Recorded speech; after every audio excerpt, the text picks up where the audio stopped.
आज 16 फरवरी 2026 को जो देवरिया की पावन भूमि है, जो महारानी चंडिका छत्री छात्रावास है, यहाँ पर जो देश में जो एक काला कानून, एक रेगुलेशन, यूजीसी रेगुलेशन 2026 लागू करने की कोशिश की गई है, उसी के विरोध में एक महापंचायत का यहाँ आयोजन जो है किया जा रहा है।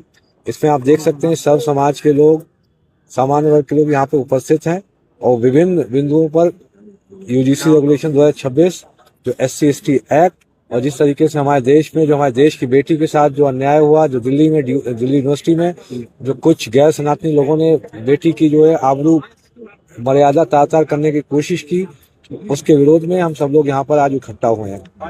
अपना कोई पार्टी बनाने की रणनीति है? नहीं, हमने 13 फरवरी 2026 को पूरे देश की मांग थी कि अब इस समय जो जिस तरीके से जनतंत्र विफल हो गया, आपकी बात रखने वाला कोई नहीं है, ना आपका कोई नेता है, ना MP है, ना MLA है, कोई आपकी बात नहीं कर रहा है। जिस तरीके से देखेंगे SC/ST एक्ट इन्हीं लोगों ने पास कर दिया।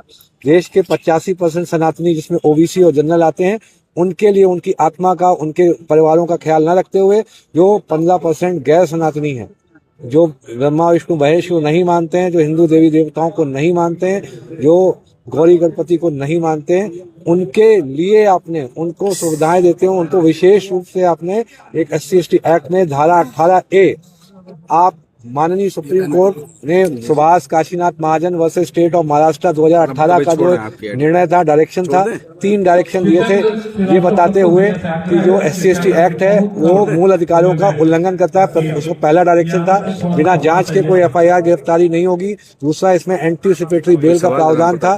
तीसरा, इसमें बिना शासकीय अनुमोदन के किसी अधिकारी कर्मचारी पर कोई FIR नहीं होगी। लेकिन ये देश की जो केंद्र सरकार, जो निकम्मी सरकार है, जिसमें सनातन संस्कृति को मानने वाले जनरल OBC वर्ग का ध्यान नहीं दिया, जो 85% लोग हैं, उनकी आत्मा, उनकी भावना का सम्मान नहीं किया और एक अध्यादेश लाके, एक धारा 18A SC/ST एक्ट में लाकर पूरा जो सुप्रीम कोर्ट के निर्देश थे उसको निष्प्रभावी कर दिया। अन्य पार्टी के लोग भी इसमें बोलने को तैयार नहीं है। क्या मकसद है सभी पार्टियों का? भारतीय जनता पार्टी और सारी जितनी पार्टियां हैं, क्या मकसद क्या है?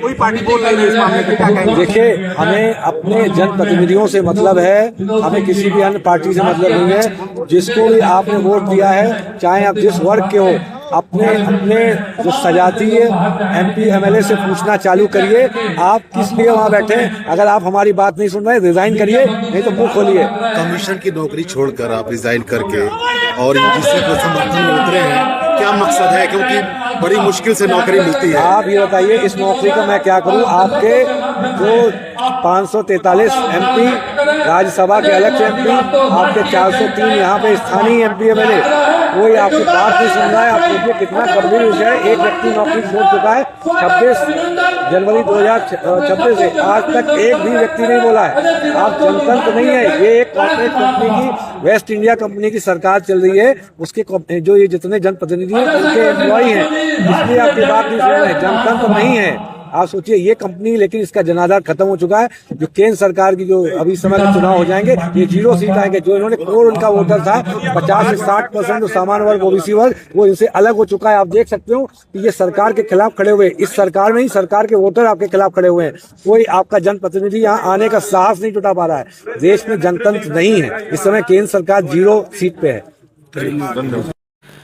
आकाश भूमि न्यूज, राष्ट्रीय समाचार पत्र व वेब न्यूज चैनल, निडर पत्रकारिता की एक अनोखी झलक।